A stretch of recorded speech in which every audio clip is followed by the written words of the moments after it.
What is going on, YouTube? It's Captain K, also known as Alvin the Director, and it's been a minute since I posted my last video.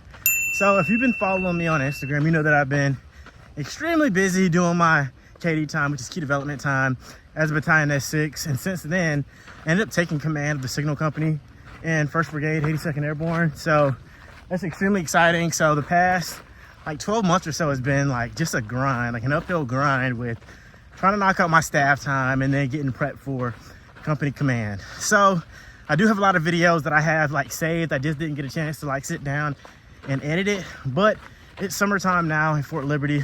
And in today's video, I want to talk about what it's like arriving to your first unit right after Bolic. So we had the opportunity of hosting some cadets over the past couple weeks, and they had a lot of questions about like your first unit and what to kind of expect once you get to your unit out of Bolic. So this is what life is like, you know, after you commission. So of course you're going to do your Bolic, which is basic officers leadership course, and you're going to do it at whatever MOS school that's your branch. So if you're infantry, you're going to do it down at Fort Moore. If you're signal, you're going to do it at Fort Eisenhower.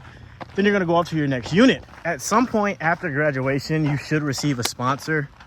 Some units are a little bit slower with like receiving sponsors. Like for instance, for here, if you're coming to 82nd, you might get, you know, rerouted depending on if you pass airborne school or not. So it just kind of like depends. So like our unit's a little bit slower with receiving actual sponsors, but if you're going somewhere like Fort Wainwright, Alaska, then you're gonna know your unit sponsor a lot sooner, right? So once you find out who your unit sponsor is or point of contact, go ahead and start integrating with them. Go ahead and start asking questions about the unit.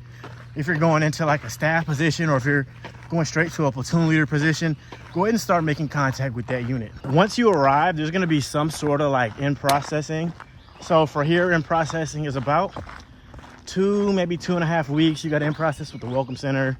Then you got what's called AIC, so you in-process again for like another like week. And that's where you kind of like get integrated with the unit, figure out what it's like being in the airborne. And every unit has some kind of onboarding process that you'll go through whenever you arrive. Sometime after that, you'll be slotted to your actual unit where you're gonna meet your unit leadership. So you're gonna meet like the company commanders, first sergeants, battalion, you know, XOs, probably battalion commander that first like week. You're gonna pretty much, you know, get to know everyone in your chain of command. And when you're going there, that's your time to like kind of integrate and ask those questions about what your timeline is gonna kind of look like. So for a lot of lieutenants arriving to your unit, you could easily sit on staff for, you know, 6 months up to a year, depending on what type of unit you're going to. Or you could get lucky and get slotted immediately into a like platoon leader position, which is amazing. So I got kind of lucky. I didn't really have to sit that long on staff. I was pretty much in a platoon, so I was kind of dual hatting as the S6 and a platoon leader for a little bit before being a platoon leader full time, which was a little bit different, but my unit was forward deployed. So my situation was a little bit different than what a lot of people will end up encountering. All right, so I keep switching hands with my camera because I'm like doing a ruck right now. I'm like 3 miles in and like my arms are getting tired. So if you keep seeing me rotate my camera, that's why. Once you find out like what position that you're going to, it's really time to get to work. First thing I would say do when you arrive there is sit down with your leadership. So whether that's, you know, the battalion XO, like if you're on staff, or company commander, if you're inside like the company level, and just kind of like ask what their expectations are of you. They should give you some kind of initial counseling, but depending on the battle rhythm, it might take a little while before they actually give you that initial counseling. So like if you get like a brand new like battalion XO or brand new company commander, it's a lot easier because you can easily do like one initial counseling for everybody at once. But depending on like what the unit has going on when you get there, it might take a couple weeks before you kind of get that initial counseling, but it should come. So if they don't give you an initial counseling, you definitely want to, you know, go up to them directly and just kind of like ask their expectations. The next thing I'd say do is start pushing yourself at PT. So you're a brand new lieutenant, you should be in shape, unless you're on some kind of like profile, which typically doesn't happen for like brand new LTs unless you're like prior service and has been in for a while. Like start doing, you know, the best that you can at PT. And that's important because a lot of people don't like to tell you this, but like being in the Army, everything's a graded event, right? So like how you produce at PT, you don't have to get like a 600 on every single ACFT, but like they can tell like if you're actually putting in effort, not just your leadership, but like your soldiers too. So like if you're shamming around at PT and really not caring, just kind of like going through the motions, arriving late or cutting out early from PT where the soldiers are still working. Like, they see stuff like that. So you're constantly being evaluated. So make sure, you know, you start getting it in at PT and whatever that looks like for you. Get to know the unit's battle rhythm. So every unit has some sort of battle rhythm, whether it changes every couple of weeks like ours does, or whether you actually have something like kind of set in stone.